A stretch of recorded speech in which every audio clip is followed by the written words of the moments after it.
일평의 미스터리. 엘리베이터 문이 열렸을 때 안에는 분명 세 사람이 타고 있었다. 15층에서 1층까지 내려오는 동안 엘리베이터는 단 한 번 7층에서 멈췄다. 단지 3초간 멈췄다가 다시 움직였다. 그리고 1층에 도착했을 때 안에는 두 사람만 남아 있었다. 일평 남짓한 철제 상자 안에서 사람이 증발했다. 내 이름은 이도현. 서울경찰청 강력계 소속 형사다. 나는 살인사건도 실종사건도 수도 없이 겪었다. 하지만 그날의 사건은 내 수사 인생에서 가장 기이한 사건으로 남았다. 사건 발생 장소는 강남의 신축 오피스텔. 사건 발생 시각은 밤 10시 46분. 엘리베이터에서 사람이 사라졌어요. 처음엔 술 취한 장난 전화라고 생각했다. 하지만 신고자는 건물 경비원이었다. 나는 즉시 현장으로 출동했다. 엘리베이터 앞에는 경비원과 입주민 2명이 얼굴이 창백해진 채 서 있었다. 형사님, 사람이 엘리베이터에서 없어졌습니다. 나는 그들을 진정시키며 물었다. 누가 사라졌죠? 경비원은 떨리는 손으로 CCTV 화면을 가리켰다. 이 사람입니다. 김상호 씨, 38세, 15층에서 내려오던 중이었는데 나는 화면을 봤다. 15층 복도. 세 사람이 엘리베이터 앞에 서 있었다. 첫 번째는 남자, 정장 차림. 서류 가방을 들고 있었다. 두 번째는 여자, 편한 트레이닝복 차림. 이어폰을 귀에 꽂고 있었다. 세 번째는 사라진 남자, 김상호. 후드티를 입고 손에 작은 택배 상자를 들고 있었다. CCTV는 엘리베이터 내부를 비추는 카메라가 있었다. 화면 속 엘리베이터 내부는 좁았다. 정말 일평 남짓한 공간. 세 사람은 각자 벽 쪽에 서서 휴대폰을 보거나 가방을 정리했다. 엘리베이터가 내려가기 시작했다. 14층, 13층. 정상적이었다. 그런데 7층에 도착하자마자 엘리베이터가 잠시 멈췄다. 문은 열리지 않았다. 단 3초. 그리고 다시 움직였다. 6층, 5층, 그리고 1층. 문이 열렸을 때 여자와 정장 남자만 내렸다. 김상호는 보이지 않았다. 나는 화면을 되감아 봤다. 7층에서 멈춘 그 3초. 세 사람의 몸이 아주 미세하게 흔들렸다. 그리고 그 다음 프레임에서 김상호의 모습이 사라져 있었다. 마치 누군가가 편집한 것처럼. 그렇다면 김상호는 7층에서 사라진 것이다. 엘리베이터 문도 열리지 않았는데 나는 즉시 엘리베이터를 확인했다. 사람이 숨을 공간은 없었다. 완벽한 밀실. 나는 즉시 엘리베이터 정비업체를 호출했다. 그리고 관리실에서 엘리베이터 로그 기록을 확보했다. 엘리베이터에는 진동 기록 장치와 소리 기록 장치가 있었다. 최근 신축 건물들은 안전 점검을 위해 비상 상황 시 내부 소리를 자동 저장하는 장치를 설치한다. 기록을 재생했다. 스피커에서 엘리베이터 특유의 소리가 흘러나왔다. 모터 돌아가는 소리. 그리고 세 사람의 작은 움직임. 휴대폰 진동. 정장 남자가 기침하는 소리. 여자가 이어폰을 만지는 소리. 그리고 7층에서 엘리베이터가 멈춘 순간 짧은 충격음이 들렸다. 그 다음 아주 미세한 소리. 딸깍. 무언가가 잠금 해제되는 소리 같았다. 그리고 이어서 바람이 빠져나가는 듯한 소리. 그 순간 김상호의 목소리가 아주 짧게 녹음됐다. 뭐야? 그리고 바로 다음 소리. 쿵. 무거운 물체가 떨어지는 듯한 둔탁한 소리. 그리고 완전한 무음. 그 후 다시 엘리베이터 모터 소리가 이어졌다. 방금 떨어지는 소리 들었죠? 기술팀이 고개를 끄덕였다. 나는 엘리베이터 바닥을 다시 확인했다. 바닥은 멀쩡했다. 하지만 바닥의 고무 매트 아래를 뜯어내자 미세한 긁힘 자국이 있었다. 나는 즉시 7층으로 올라갔다. 복도는 어두웠고 창문 밖엔 비가 내리고 있었다. 그때 복도 끝에서 희미한 빛이 보였다. 나는 조용히 걸어갔다. 그리고 그곳에서 엘리베이터 비상문이 열려 있는 걸 발견했다. 비상문은 엘리베이터 샤프트로 연결되는 정비용 출입구였다. 원래는 잠겨 있어야 한다. 나는 손전등을 비췄다. 그리고 문 아래 바닥에 신발 자국이 찍혀 있었다. 진흙이 묻은 운동화 자국.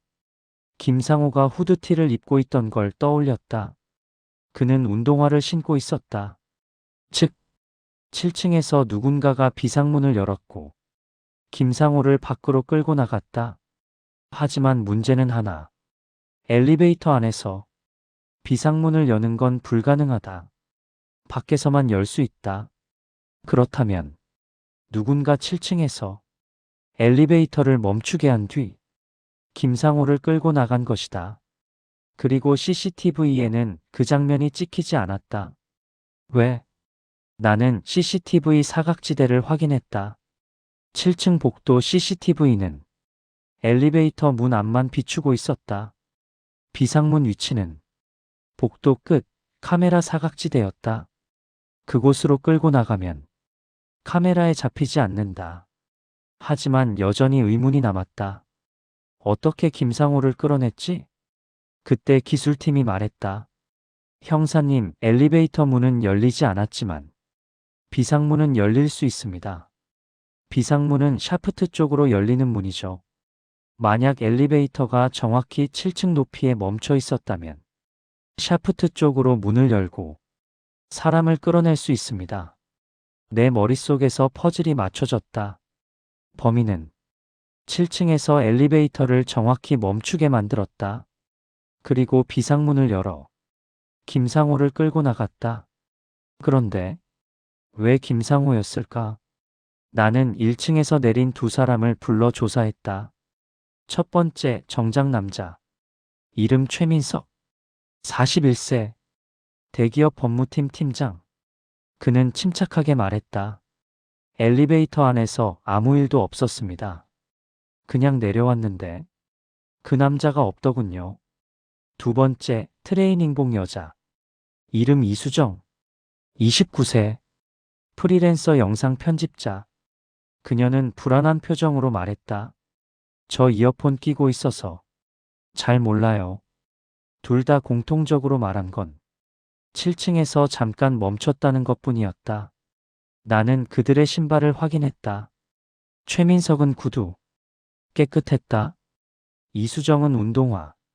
바닥에 진흙이 묻어 있었다. 나는 눈을 가늘게 떴다. 7층에서 내린 적 있습니까? 이수정은 당황하며 고개를 저었다. 아니요. 전 안 내렸어요. 하지만 그녀의 운동화 바닥엔 분명히 젖은 흙이 묻어 있었다. 비가 오는 날 7층 공실 복도 바닥엔 창문 틈으로 빗물이 들어와 진흙이 생긴다. 그곳을 밟지 않으면 그 흙이 묻을 수 없다. 나는 그녀에게 블랙박스 음성 기록을 들려줬다. 여기서 쉬이 소리, 바람 빠지는 소리 들리죠? 그녀는 얼굴이 창백해졌다. 전 몰라요. 나는 강하게 말했다. 김상호는 당신과 함께 엘리베이터에 탔습니다. 그리고 7층에서 사라졌습니다. 당신 신발엔 7층에서만 묻을 수 있는 흙이 있습니다. 이수정의 눈이 흔들렸다. 저 사실 7층에서 누가 문을 두드렸어요. 문을 두드렸다고요? 엘리베이터가 멈췄을 때 밖에서 똑똑 소리가 났어요. 그리고 누가 낮은 목소리로 말했어요. 그녀는 떨리는 입술로 말했다. 김상호 씨, 택배 왔습니다. 그 말에 김상호가 고개를 들었다. 그리고 갑자기 엘리베이터 안쪽 비상문 쪽으로 걸어갔다. 이수정은 울먹이며 말했다. 저는 그게 관리인인 줄 알았어요. 그런데 이상했다. 엘리베이터 밖에서 말한 목소리가 너무 선명하게 들렸다는 점. 엘리베이터는 방음이 꽤 잘 되어 있다. 그렇다면 범인은 밖에서 말한 게 아니라 스피커로 들려준 것이다. 즉, 누군가 엘리베이터 내부 시스템을 해킹해 안내 방송처럼 목소리를 재생했다. 김상호 씨, 택배 왔습니다. 그 말에 반응할 수밖에 없다. 그때 기술팀이 엘리베이터 로그를 확인했다. 그리고 충격적인 기록이 나왔다.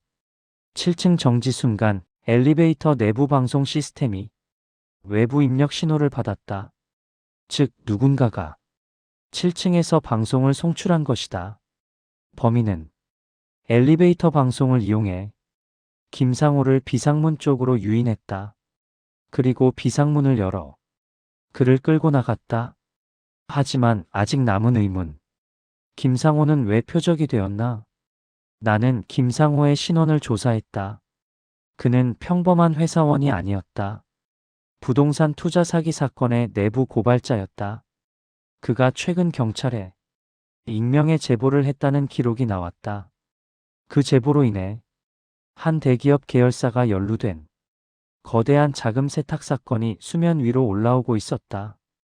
그리고 그 사건의 법무팀 책임자가 최민석이었다. 정작 남자. 나는 그를 다시 불러 정면으로 물었다. 김상호가 제보한 사건, 당신 회사와 관련 있죠?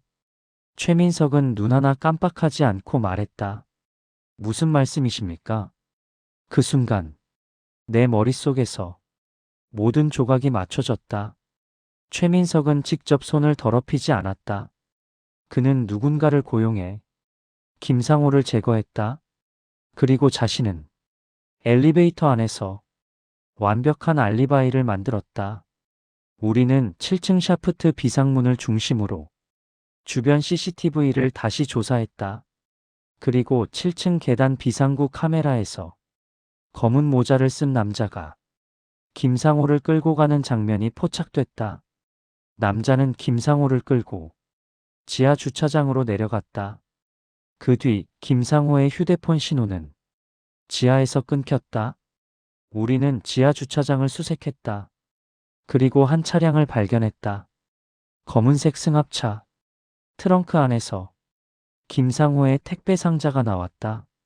그리고 그 아래 피 묻은 작업용 장갑. 하지만 김상호는 없었다. 그 순간 무전이 울렸다.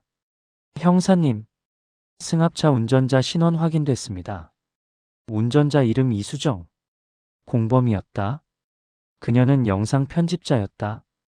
즉, CCTV 사각지대를 알고 엘리베이터 영상의 흐름을 계산할 수 있는 사람. 그리고 그녀가 이어폰을 끼고 있었다는 건 아무것도 듣지 못했다는 설정을 위한 연기였다. 그날 밤 우리는 이수정을 체포했다. 그녀는 끝까지 울면서 말했다. 저도 어쩔 수 없었어요. 그 사람이 시켰어요, 최민석이. 하지만 결정적 증거가 필요했다. 그때 기술팀이 엘리베이터 음성 로그에서 숨겨진 파일 하나를 복구했다. 서류 넘기는 소리. 그리고 아주 희미하게 누군가의 목소리가 섞여 있었다. 끝내 짧은 한마디. 우리는 그 목소리를 최민석의 음성과 비교했다. 결과는 일치. 최민석이 직접 지시를 내린 것이다. 그는 결국 체포되었다. 하지만 김상호는 끝내 살아 돌아오지 못했다. 며칠 뒤 강변에서 발견된 시신. 신원은 김상호였다. 사망 원인은 질식. 그리고 그의 손에는 찢어진 종이 한 장이 쥐어져 있었다. 거기엔 짧은 문장이 적혀 있었다. 엘리베이터는 1평이지만 진실은 그 안에 다 있었다. 나는 그 문장을 바라보며 한동안 움직일 수 없었다. 그 좁은 공간에서 사람은 사라졌고 범인은 웃으며 내려왔다. 세상은 그렇게 잔인하게 아무 일 없다는 듯 돌아간다. 하지만 나는 안다. 이 사건을 해결한 건 CCTV가 아니었다. 엘리베이터 안에 남은 작은 소리들, 바람 빠지는 소리, 잠금 해제 소리, 그리고 쿵 하고 떨어진 그 둔탁한 소리. 사람은 사라져도 소리는 거짓말을 하지 않는다. 엘리베이터 문이 닫힐 때마다 나는 그 3초를 떠올린다.